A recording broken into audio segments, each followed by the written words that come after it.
Can you guess which one of these two players are Faceit 10?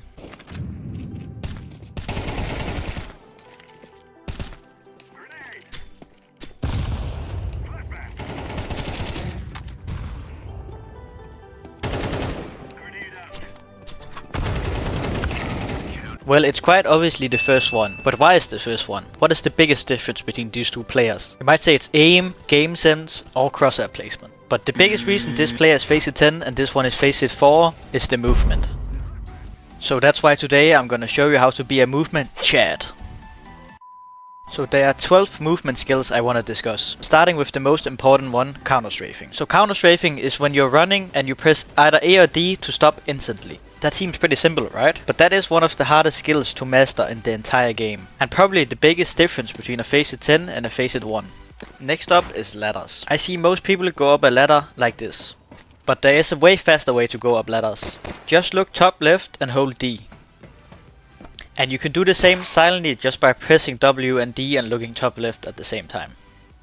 There are two ways of going down. The same as the other one, just, looking down. But there is this one where you drop off the ladder and try to shift at the bottom. But this is very hard to do. I can't even do it half of the time. Next up we have skill jumps. These jumps are extremely useful for getting around the map.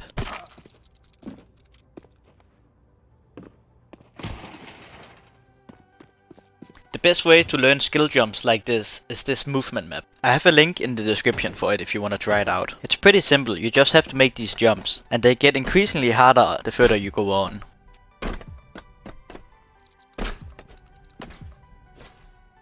Next up is silent drops.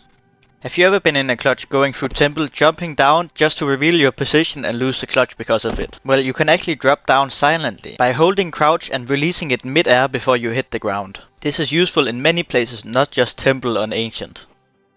Like silent drops, if you press crouch right before you jump, you actually jump higher for some reason. Again, this is essential for many spots like this one.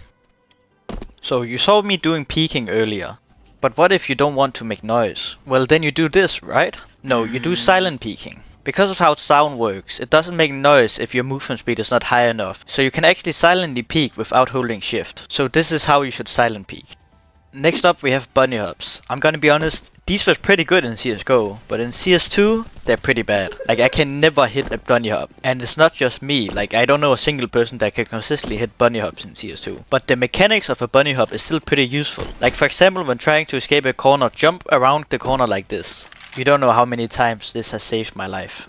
This is just a quick little tip, but when you're trying to jump many boxes in a row, strafe from side to side so it goes way faster. For the next one we have run boosting. While this isn't the most useful movement mechanic, it's definitely fun, and if there's an orb holding an angle and you run boost over the angle so he doesn't see you, then it's actually pretty useful. Well, if you watch this far, you're pretty serious about improving at CS. And in that case you should watch this 21 tips and tricks. Like, did you know that no scopes are more accurate while you're crouching?